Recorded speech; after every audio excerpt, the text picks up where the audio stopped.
and I swear we tell this story every week, but William Hung was the first guest that we got that really helped us get other guests onto the podcast. So we had him, and then we just started interviewing members from bands, actors, actresses, chefs. Last week we interviewed Jason from Just Surrender, who I used to love. They were a big kind of part of my high school years. Can you hear me? We can hear you. Yes. Fucking Jesus. You did it. That was insane, guys. Like, of course that's going to happen like that. It usually does, right? Yeah. That's I a pretty feel rare like one. Yeah. or you get sick. Like last week, we went to like 2 minutes before we recorded. I had to pass a kidney stone. So we're recording the whole episode, and I'm sitting there, and I was talking to Eric, and I was like, I need to go put on like a robe. I am freezing. I think I'm getting the flu. You came out like Hugh Hefner, and I'm like, what is this? A bathrobe? And you look what like is wrong disheveled with you? a little bit. And I was like, I think I have the flu. Well, sure as shit, it turns out it was actually a kidney stone. And so I did that whole interview wearing this bathrobe, and I'm surprised no one commented on that yet. But I had this Hugh Hefner Jacksonville Jaguars bathrobe on. Greg, it could be a Mortals. Yeah, right. Yeah. It could be. I'm not confident enough to just always rock a bathrobe. You don't want to make that your thing. That's not my thing. I had a silk bathrobe that someone gave me years ago, made for me, and then later people were like, it's too short, buddy. And I was like, they were like, you might be ready for this, but we aren't. So. I feel like we should get started soon. If that works for you guys, since you're about to start. Jacob's got a 4, maybe. Well, I have people coming to the house. No, we'd already almost started earlier. So I'm sorry. I sound abrupt. I already hit record, so we are going. We are in it right now. Got news for you, bro. This is we are already going. No, that's good. But yeah, thank you both for joining us. And I do have to start with my daughter's going to be really disappointed. She thinks that both of you are robots for some reason. Fair. So she was like, so are they like people like you and Eric? Or I was like, yeah, they're just like us, but AI will take over our jobs. Yeah. At some point, none of us will be doing this. Yeah. But we when she was born, she was a pandemic baby, and for probably like a year and a half, Box of Crayons and Robot Dance, like those two songs were just on repeat all the time. And you know what? I enjoy those songs, but if I don't hear them for a little while, that's also okay. Yeah, right. They're not made for you, Greg, right? I mean, they are bangers, though. They are. They kind of are. We have all kinds of other material, though. You should turn her on to that, and then yeah, just kind of we were in St. Louis and on vacation, and Nick Jr. Faces music. Was it Faces music party? Yes, Faces music party. Yeah, and sure as shit, also on that. So. You guys do work with, I was looking through like the pop-up studio, like your website. So it looks like you have a giant client list of individuals that you work with. Yeah, Jacob and I love this, like making things, and particularly for this age group, because it is, I was just talking to somebody about this. It's like an actual meaningful thing to do with a career in the arts, like where you can like impact the world, perhaps. I mean, not that all art isn't meaningful. It totally is. It just, for whatever reason, this resonates with me. I'll speak for me. I won't use the us, Jake.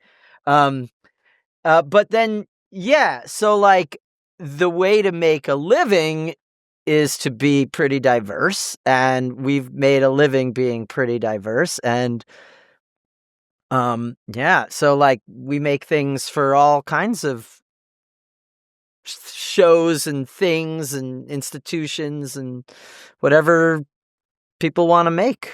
What's your favorite, if you had to hone in, what's your favorite project that you've worked on? Oh.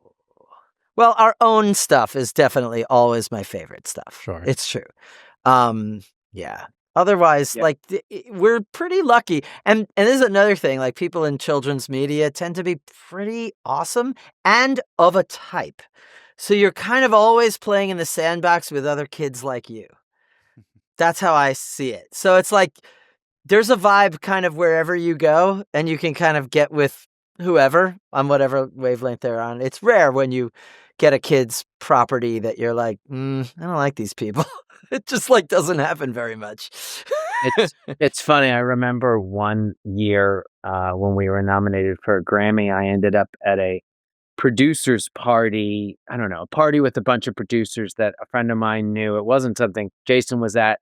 And it's where I first saw Rick and Morty, the cartoon, who was playing in the background. That was my good takeaway. Yeah. But then when they started talking about the business, and to be honest, they were a bunch of producers who I don't really know them, and I'm sure they make amazing stuff. In fact, I only would be excited to hear what they make. And we were nominated for a Grammy that year, so we were doing pretty well, I thought. And then there was just this funny moment when people kind of talked about what they did, and I was like, yeah, we do kids music and we're nominated for a Grammy. It's mind blowing. It's so cool, and they just were like, well, how many streams do you have on this? And they were like, well, they were just very pushy, and they had their own metrics, and their metrics were totally legit metrics. Sure. But I just was like, oh, alien to us though. You're like, people, I don't think like that. I was like, I'm in a different dialogue than this. And they thought so, and I thought so. And Yeah. Is it like a weird? I mean, you go on YouTube and there's just a lot of children's like content. Like, so I know with podcasting, it's sometimes really difficult to like, how are you going to break through and kind of like be? So I mean, Danny Go is super popular now. So like all of these other, so Never like, heard do you? Amazing, right? Yeah, that's. Sorry, finish what you're saying. No. Yeah. We went to a Danny Go concert back in June or whatever, and it was awesome, dude. Like, and it's so good. And so, like, is it a very opening and just like open and welcoming, like group of individuals, or do you ever find like people that are like, "Well, I'm doing it better, bro," or is it just like a very, That's sort of a faux pas in our community to be Yeah. to be like that, because the whole idea of working with kids is like, no, we're all included here. Like there's space for everybody. But I will say that the kids market in America is so local. It's just so local. There isn't a national platform for children's media. I mean, that's independent, especially if you're not coming from a giant corporation per se. It's hard to like be national. Yeah, it's like That's what there's very few, like Nickelodeon is national, but the further we devolve into like, niche media play, America, like it's very local. Like you'll maybe miss Debbie in your town with her ukulele. She's a star. She cannot walk down the street without being like accosted, and she's busy and she pays her rent and she lives a full life. And that's how like the kids market is. It's also like just a smaller pond in general. Like there's a handful of, like there's Disney and Paramount, Viacom, Nick, and there's just a handful of PBS. Sesame. We'll see how that goes now with the. But YouTube's an interesting place too. I think that yes, when you mention YouTube and you're talking about what sounds like an indie performer who maybe has gotten very big on YouTube. I don't mean to Google him. Or like a as Jason would call more originally a local person, and YouTube expands them. We've also seen all of the groups we work for, like Nickelodeon, like bigger groups. Now they're all coming to YouTube, because YouTube turns out to be one of the big discovery zones for kids media. So exactly. Here we go. Danny Go, almost 3 million followers. Never heard of him. And I'm in his space. What the heck is that I thought you were being ironic that you. No, you've never. I have never heard of Danny Go. This is news to me. I'm gonna get off of this and check him out and reach out. The cool thing is I could probably reach out to Danny Go. Maybe he knows the pop-ups, maybe he doesn't. And then we'll talk. Who knows? And that's cool. I reached out to Danny Go's Go, team. if you're listening, hit me up. Yeah. Come on. The beginnings of a relationship. I've always wanted to say that on a podcast. This is an amazing opportunity. Yeah. Greg, you're going to clip that? Yeah. I'm going to absolutely clip that and tag them. So Danny Go and their team. So I went to their concert and I was taking videos and I was posting them and I was tagging them and I was like, Eric, we're going to get them, bro. And then he commented on, his team commented on one of our posts, but then they never responded to my email for wanting to come on, which I get. I understand, especially with like busy. He's just busy making tons of videos. I haven't checked him out at all, but it seems like he's like a YouTube guy, and that's so much production. There's so much going on. I think he lives in North Carolina, and they just record in their garage, and I think it's like all of his closest buddies, like, oh, this person plays drums, this person does the video work, and then they all just put out these videos, and it's videos. His homepage is amazing. That moon with the arms, that's kind of incredible. It's just fun. It's fun. But we're still pretty heavy on the pop-ups and Danny Go here. Oh, sweet. So I love it. But I think that it is fascinating because it's also it sounds different too. So it's not just like cookie cutter music. So I like that everyone can kind of do their own thing and and it just works. Like personally from Bearhead, and it's just a man with a bear head. That's pretty funny. Not to be There's only 3 of them. One has got a bear head and he's just got a bear on So his it's head. not That's Dancing awesome. Bear though, and I said that, and they were like, "Yo, no, it is not that." Yeah, it's Bearhead, man. It is that Bearhead. Poor guy. Bearhead. Yeah, poor Bearhead must have a lot of pimples. Just Bearhead, like playing it's like Bearhead, Pap, and Mindy Mango is his wife in real life. Gerald. Gerald, and dude, so Gerald is this like super sick drummer that like goes and tours when he's not with them, and it's just like I don't know. We're all making Greg, a living Greg, in the new economy. Greg, I think this is your jam. You're very excited. Really? No one else. The guy with the bear on your head. Oh my god! Yeah. So you're the super sick drummer. There's this. I don't know if you've ever seen Pop Star with Andy Samberg. And, Justin Timberlake. He wears that fish suit, and at the end they're like, "Who was that fish playing guitar?" And he's like, "It was me. I'm actually Bearhead." So you heard it first. Stop the presses. Yeah, right. But yeah, no, I give it a listen. I'm definitely gonna check it out. It looks awesome. Yeah, I'll tell you though, like podcasting is weird though because I don't know, maybe Eric doesn't feel this way, but like trying to find your identity was difficult for us for a little while. I mean, we tried one thing and then we were like, all right, let's record audio only, and then at the end of the episode, let's eat snacks. But people can't see us eating them. They'll just hear us sucking on candies. And we described it. We were like, oh, this one is sour. Do you still do that? No, we don't do that. Right, yeah. If you go back and listen to our first 3 episodes, we do. God, and it's real bad. Stop telling people to do that. I wish people would.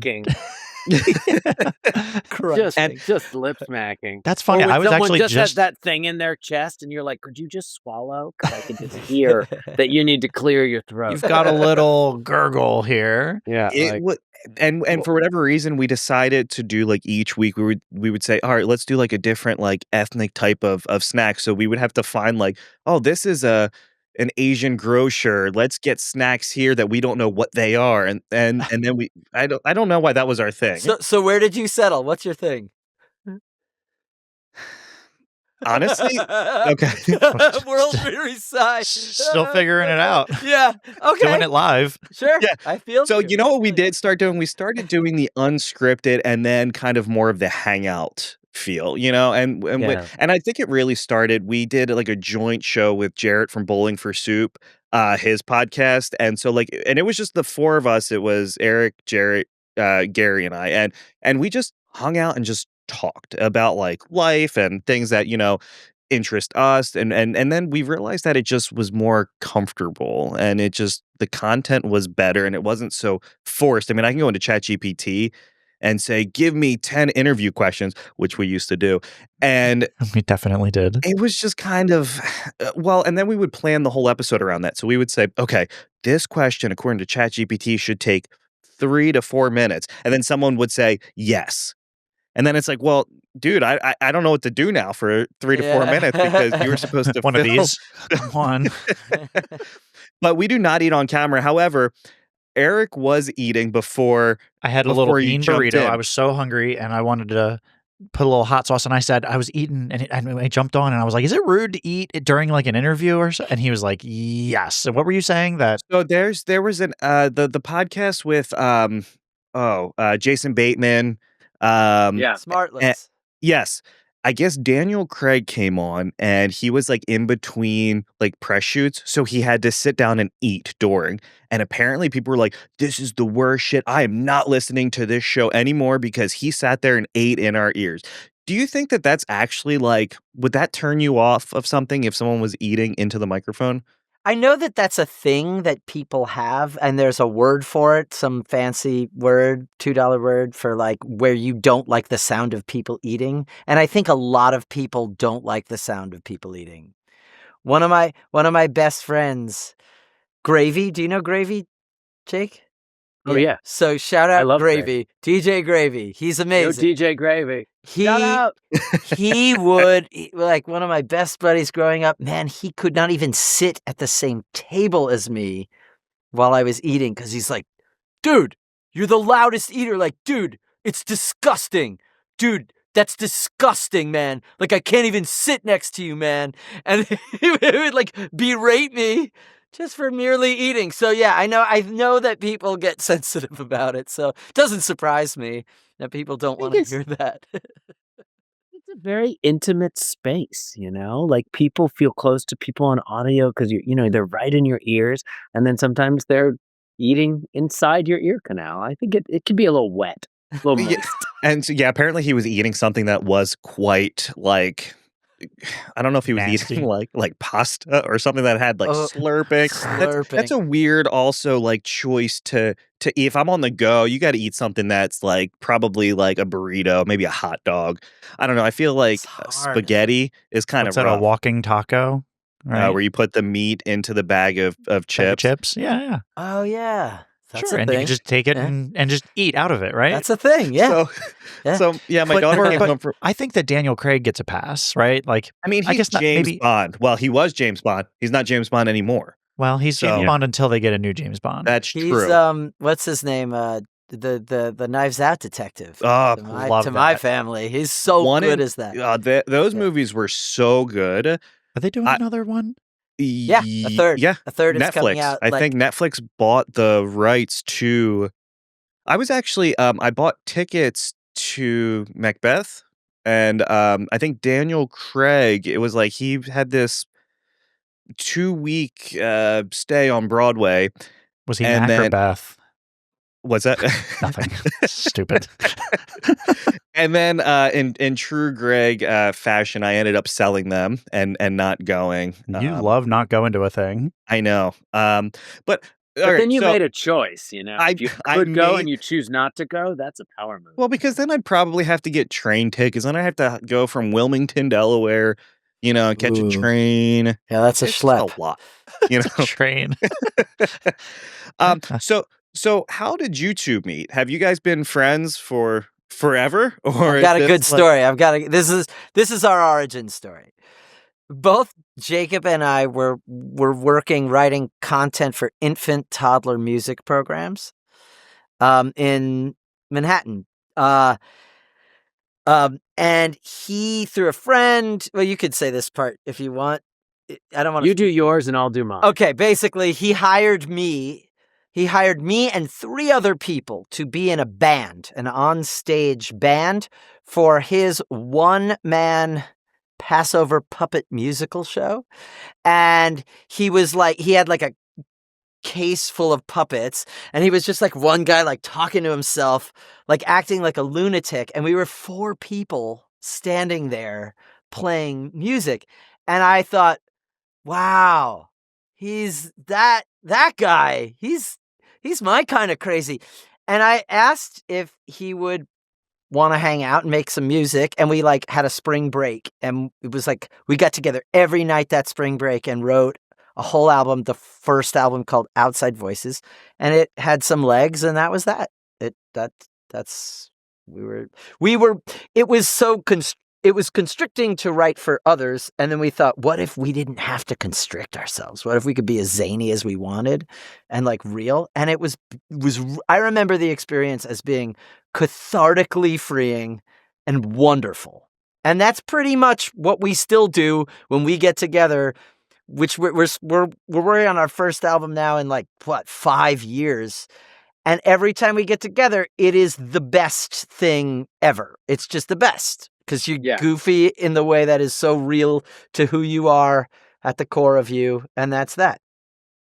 Yeah, I always feel like when we're in the studio, it's like you can open a door when we're in the studio together, like, and it's like infinite space. It's like opening a door and you're in outer space. It's like it's so cosmically open, which probably means you maybe make some of this or that doesn't make it on a record, but there is no space quite like the creative space that we create together. And honestly, we've both collaborated with other people, and I won't speak for Jason, but we have some sauce together that is more than the sum of its parts. Yes. And that's it's special. You had to recognize it. And that's kind of one of the things that has kept us going. Because, like, when we get in that room, we'll get to like open up that crazy can and don't know what's going to fly out. But it's also just the most fun thing you could possibly do with your one existence on this planet. It is like the highest level of joy for me. Yeah. That kind of wild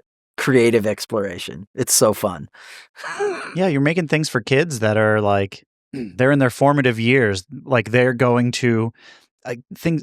My kids, they're 8 and 9 now, almost 9 and 10. Yeah. But like when they find a thing, it's just like I want to hear this thing 100 times. I got a thought. Why is Weird Al more and more and more popular? Because we all grew up with him, and we age, and now we've trained others in the tradition of Weird Al, and his legend only grows. He is more and more and more famous and successful the older he gets, which is the opposite of usually how it goes. He gets hipper as he gets older, so that's crazy. The culture conforms to him. Yeah. But yeah, like you say, when a kid finds something and it resonates with a kid, it's like the deepest. Yeah, I don't want to say, well, I'll say it, they're not here, but like Baby Shark was the best example when my kids were young. Oh my gosh, it's so catchy, and it just gets in your brain. Every little crevice of your brain had Baby Shark in it. I hesitated to say it, and now they're probably going to know that I said it. It's lingering now in the house. You put that out there. I welcomed it back into my life. Shoot, you can't unring that bell. Sorry. Somewhere an algorithm is like, here's that pink fong just coming at you. I'm trying to think of like what is that? Yeah, maybe I was like, is it the Thriller of kids music? Is it the Bee Gees of kids music? What is that? Right. Like the biggest thing of all time. Right. Yes, it might be. Yeah. We never really there wasn't a whole lot of Miss Rachel going on. And Miss Rachel, like, she's doing her thing too, She's I was at Walmart and she had like a line of dog toys. Oh, wow. And they were just like little like Miss Rachel Go Miss dog Rachel. chews. And Yeah, I was like, man. I would look if somebody offered me a deal at Walmart to get a dog chew. Hell yeah. Hell yeah. That is the podcast dog toys. Sure. Yeah, right. we're not in the 90s anymore. I mean, remember when the artists we grew up listening to would like never do an ad, never sell out, never, if a band like their song made it into a car commercial, it was a big deal. Yeah. And now there's not a single, every band has also just sold their catalog. Everyone's just like, where is our The business industry model? So you just go where it is now. It's fun.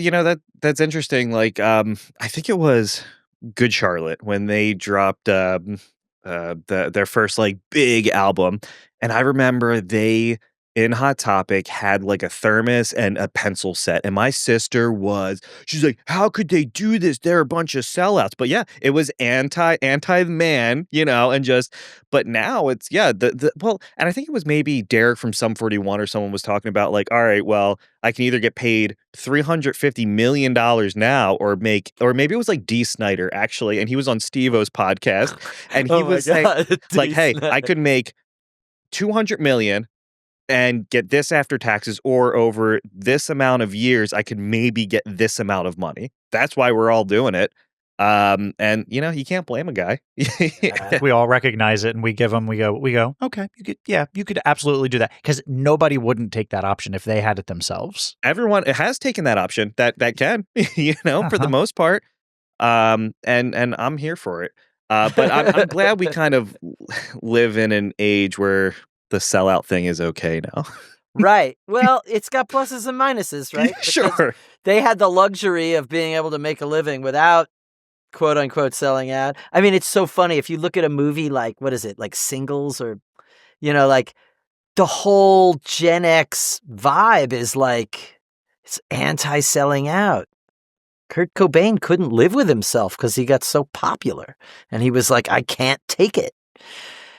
I mean...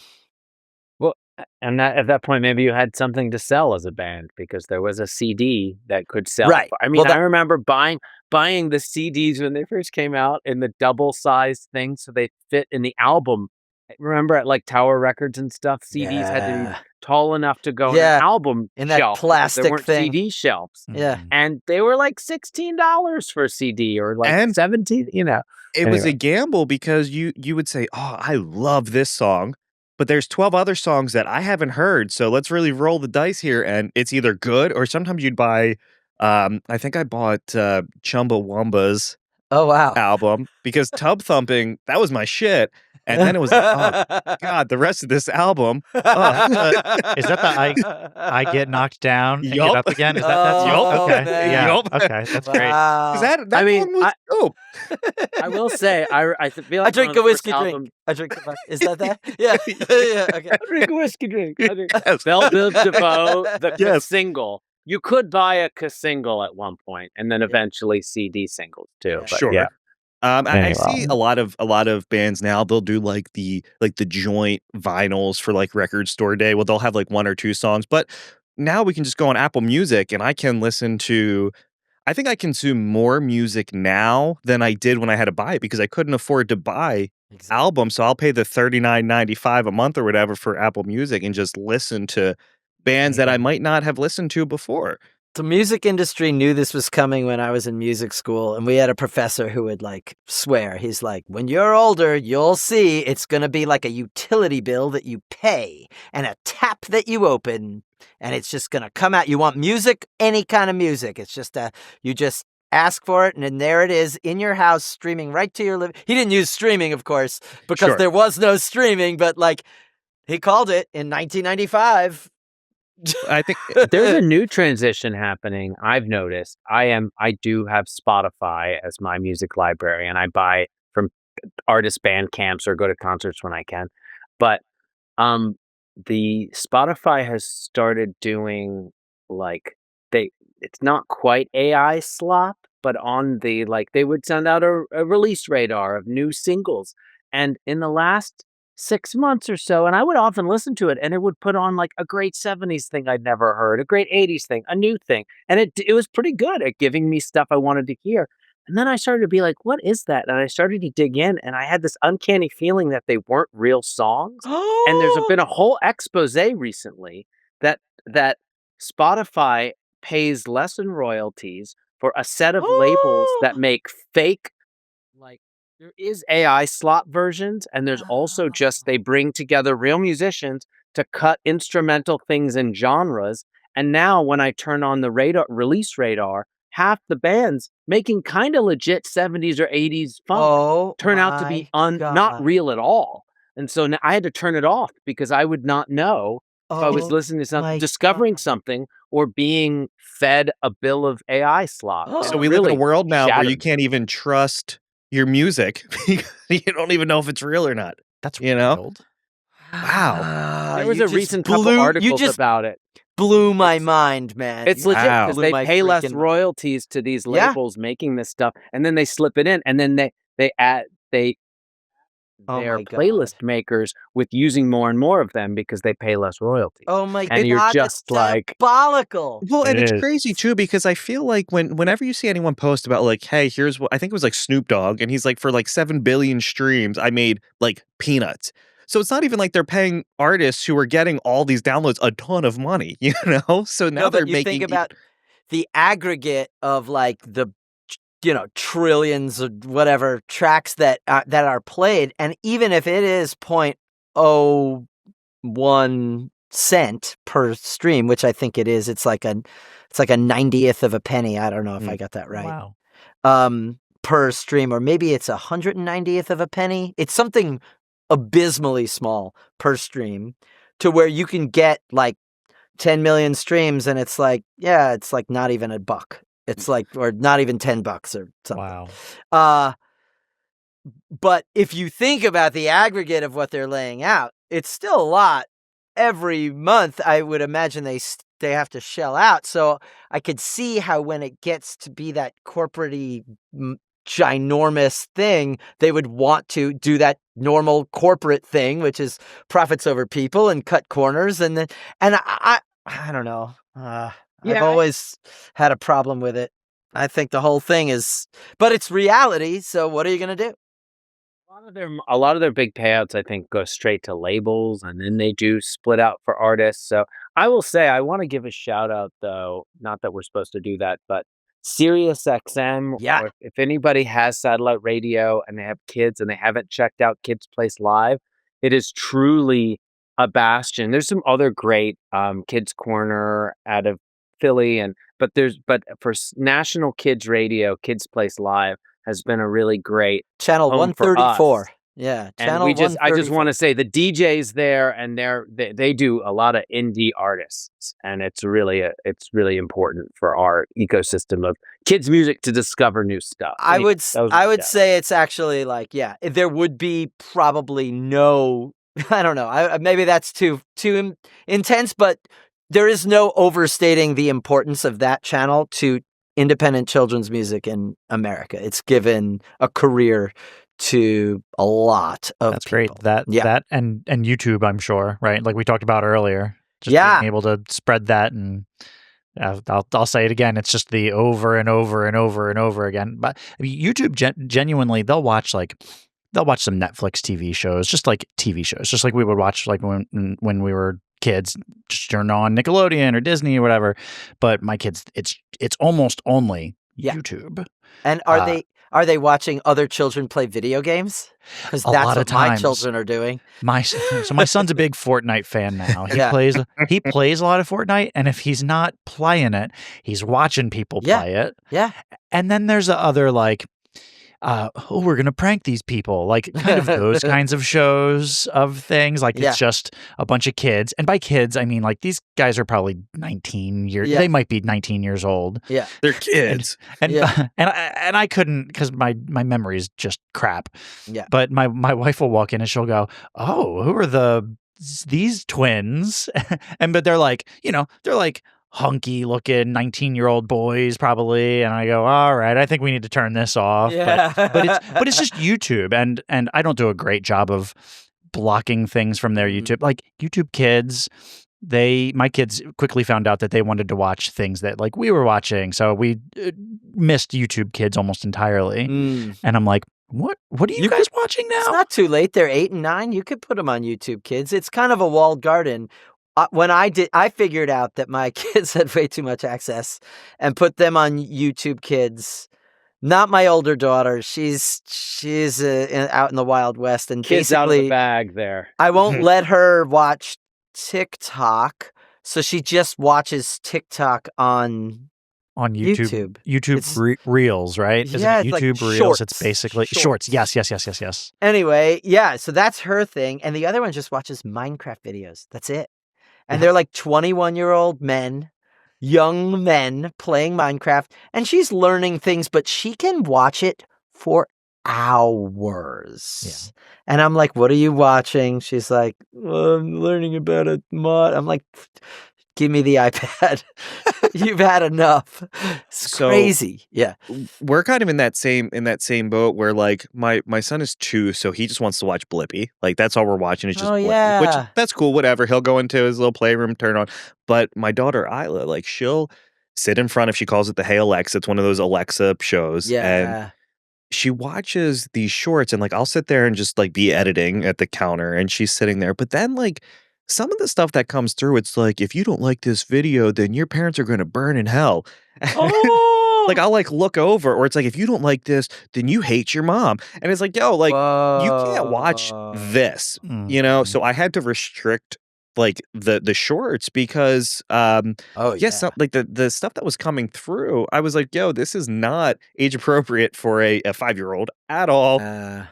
We talked about kids being in their formative years or being very impressionable. That goes both ways. That goes both ways for both good and bad things. Yeah. But you know, it's funny, the world of entertainment has always had these funny edges. That's obviously, you're totally doing the right thing. But I just remember one of our favorite DJs, Kathy O'Connell, used to listen to this guy, Soupy Sales. He was an old TV personality. And he used to say in his show, all right, kids, if your mom's out of the room, run over to your mom's purse, take out her wallet, take a $20 bill, put it on an envelope, write Soupy Sales Show, and he would give the address, and he'd be like, put it in the mail. That's where the Krusty the Clown character came from. Like, Soupy being like, wow. Yeah, that's right. So He's there's always big deal. But I think that actually also speaks to like one of the fun things about kids' music, and like what we've gotten to do too is like, we know whatever, maybe there's jokes in there and maybe they're jokes for the grown-ups too, or they're jokes for everybody. Like we acknowledge that there's absurdity here. I think that's something that we have a lot of fun with. I don't know. I appreciate watching kids shows or movies. And then that's an adult joke. The kids just don't get it. But I'll go back and watch like old Nickelodeon TV shows that I used to watch, and I go and like I'll call my mom and be like, "Mom, why would you let me watch this? Like, did you not hear this?" Rocko's Modern Life is my favorite example of this. Wasn't he I think he was a phone sex operator. Was his job. He would go, oh baby, oh baby, oh baby. And then his neighbor called and he would go, Mrs. Bighead. But when I was a kid, I was like, why was he embarrassed? Oh, he was embarrassed talking to his neighbor or something. Like, I had no idea. Sure. Because we're adults and we know, but we make that like what that is. But his kid just has no idea. And it's funny. It's a funny TV show. But I'm always floored. Yeah, it is crazy revisiting that stuff. Like Animal House. My parents let me watch Animal House, like as a child, because they didn't know. And like Naked Gun and Stripes and Police Academy. These are so freaking inappropriate. Like, I definitely. So South Park came out, brilliant, life affirming, so funny. Right. I like for me like. South Park came out in 97. I was in first grade. I used to stay up every Saturday until 10 p.m. to watch it because I missed it. I think it came out like it would air on Wednesday and Saturday. I couldn't watch it during the week, but my parents let me watch that. And so I guess I don't really have any room to talk when I hear like my daughter listening to this stuff. It's like, but don't like it's not good, you know. Are you going to put her on the same track? Just pop her on South Park. The Rock was my favorite movie with Nick Cage and Sean Connery. Like that's what I grew up watching. But even like watching Rugrats now, it's so relatable to like being an adult. And I think Stu was sitting there making chocolate pudding at like 2 a.m., 3 a.m. And Dee Dee comes down. She's like, what are you doing? Why are you making chocolate pudding? He's like, I've lost control of my life. And I was like, that shit is hilarious because that is so relatable. So when you're a kid, when you're a kid watching it, you're saying, oh, I'm Tommy Pickles. Like, I'm Tommy Pickles. My best friend is Chucky Finster. Oh, I'm getting all these names. You cast yourself. The girl down the street, that's Angelica. But now we'll watch it and it's like, oh, I'm Stu. I'm the father. Or I could see myself being Grandpa, whatever his name was. Like, I'm very close to that. Buckle up, Buttercup. This is new to you. In 10 years, it's alarming. You're like, oh, this isn't changing. This is only getting worse. Now I'm identifying with older and older and older people. Yeah. I think I saw something, and it was like maturing is like realizing that the Grinch actually just like hated large groups of people, which is fair. Had agoraphobia. Yeah, right. He's had anxiety, social anxiety. And, he was on the spectrum. It's okay. Right. It's fine. Yeah, that's funny. I don't know. I feel like, I was just gonna say, I'm about to have a kid. I'm about to be a dad. I've never had kids this whole time. The pop-ups have been around since 2011, 2010. Wow, congrats, man. I played kids shows for many years, and finally I'm going to be a dad, and it's just funny to be like, have seen like generations of kids material being made, and I guess I'll get to see the new stuff now because I'm not sure I don't know how many pop-ups albums I'll be able to play my own kid in a row. I think that will be too much. Yeah, I guess I never really thought about that. So like I don't listen to our podcast. Like I edit it and then I'm not going to sit there. Do you listen to your own music? Like is that like after you record it and it's done, is that it?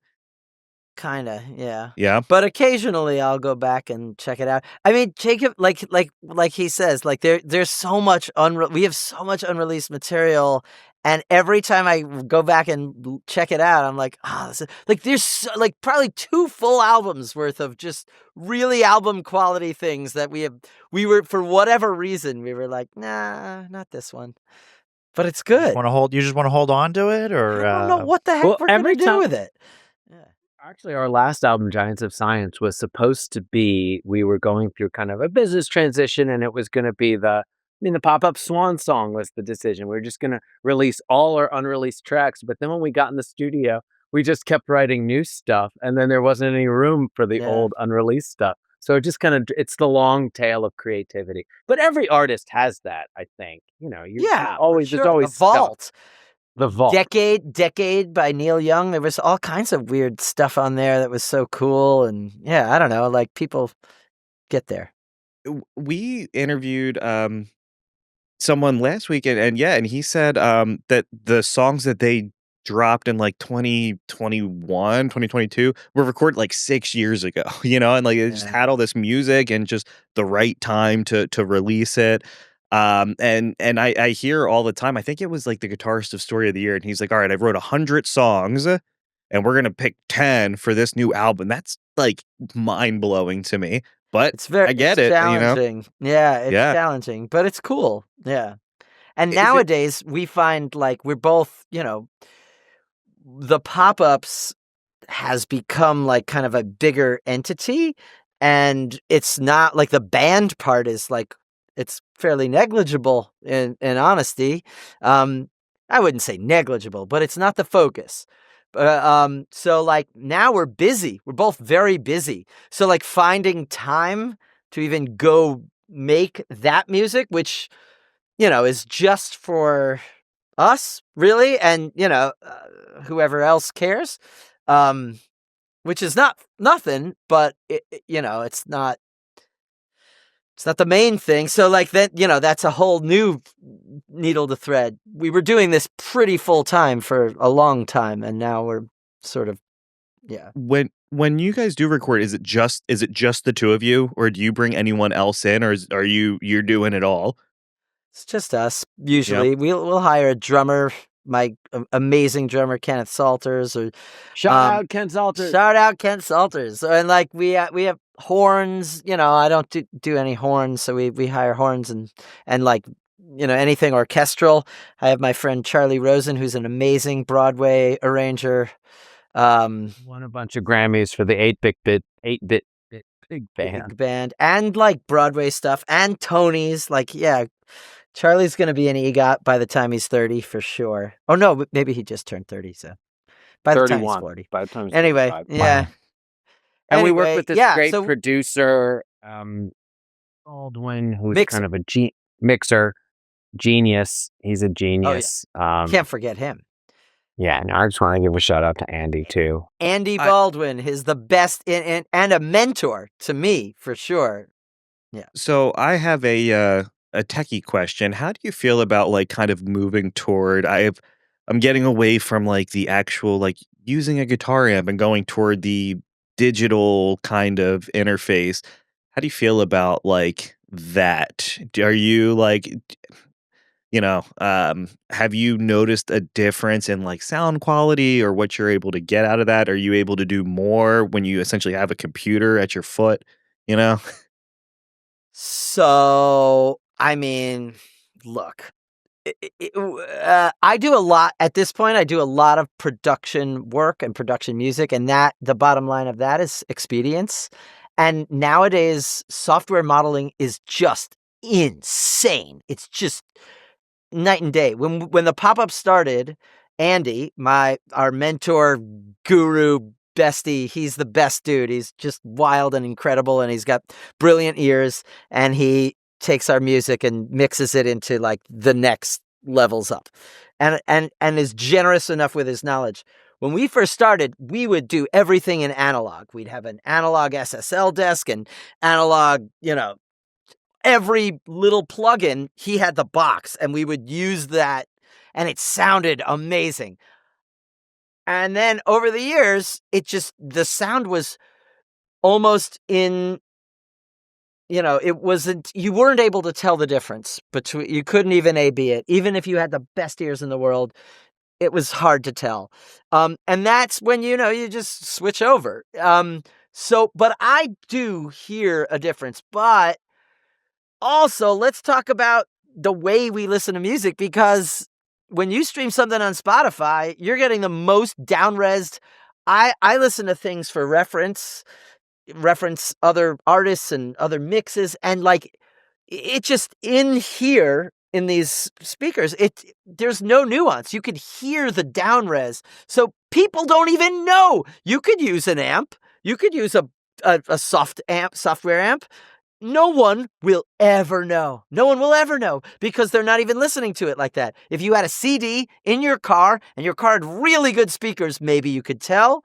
And at some point, it just doesn't. You just do what you got to do.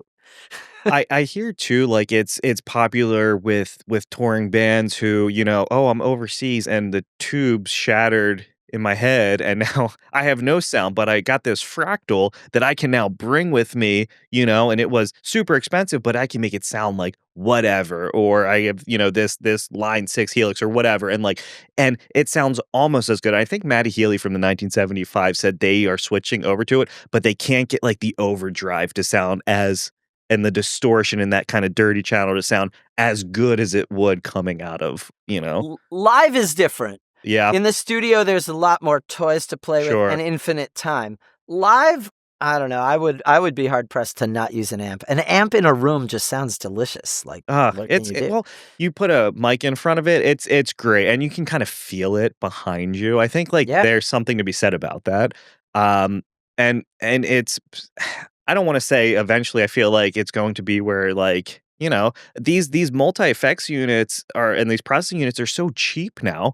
It's cheaper to buy one of those than it is to buy, I have a 5150 sitting right there that sounds amazing. And I'm part of the problem. I'm selling it now to upgrade to, upgrade my stuff to go that digital route. But also, jeez, Greg, you sell out. Right. And it all comes back to that. But I do like the idea of being able to plug headphones into it. I mean, I have 2 kids, so they go to bed at 6, 7 o'clock, so I can't crank an amp up and play. So for me, that's been really nice to practice. And to kind of touch on what you said, I can't afford 20 pedals at $400 a pop, but being able to get it kind of all in one unit has, for me, really kind of sparked an interest in guitar playing again, as cliche that sounds, but it helped me find interest in it again. I don't know. Yeah. Yeah. In the studio, I wind up having a very good preamp. I compress things to tape, and then I can process in any amp I want to in the virtual world. And I'm cool with it. And sometimes I don't even process it with an amp. But I will say the different guitars are, you can't, guitar tone has a lot. I mean, everything. Once you get into it, guitar tone, drum sounds are like, I mean, that's why Led Zeppelin exists, is the drum sounds. Like everything has nuance. And then the deeper you get into it is like, that's why certain records sound indelible and certain others don't. Yeah. Eric, how do you feel about that? You know me. I don't know shit about music. I mean, I like listening to music, but you guys start talking about this stuff, and I just go glazed over look. Yeah. He's like, "Where's that burrito?" Gosh, where's that hot sauce? Give me the food. Hey guys, so also I have some candy that I'm going to eat in your ears. Make sure you unwrap the plastic. Just to wrap really the show loud off. in the mic. We're going to shut the video off. I mean, honestly, yeah. Turn the cams off, and we're just going to listen. But my kids, they'll come into the room, and they'll go, my daughter, she'll bring her friend over, and they'll go, this is ASMR, welcome to my show. And they'll do that, and it's like, that's absolutely another thing. It's the opposite of the people that are grossed out by the food eating. It's, they only want to listen to these soft some people sounds. Are into like, oh, I'm going to eat this pickle into this microphone, and pickles are the crunchiest of the things, you know. If we bring it back to food, hey, I'm in now. Yeah, let's go. Your eyes just became really. I'm awake again. I'm awake. So for people listening, how can they find your music, your content, all that good stuff? Thepopups.com. Yeah. Just like that. And we're on Spotify and just the pop-ups. We're kind of everywhere you find stuff. On the gram, at the pop-ups. Yeah, we got it. You know, that's probably why we named ourselves the pop-ups, because we got the URL. Nabbed the name. Yeah. Unbelievable, too. Yeah. How did we get that? Yeah. Keep that one forever. Well, no one's offered to buy it yet. Yeah, just get into, what's it, domain parking, where you can just sell it for a ton of money. Hey. You did that for a while, Greg. I did. Did you ever make any money off of it? No. Okay. And then we started to do a podcast. Yep. All right, guys. Well, thank you for joining us. Appreciate you taking the time. Yeah, thank you so much for talking with us. Yeah, Great to thanks talk for to you having guys. us. Thanks a lot. What a ball. Yeah, nice to meet you both.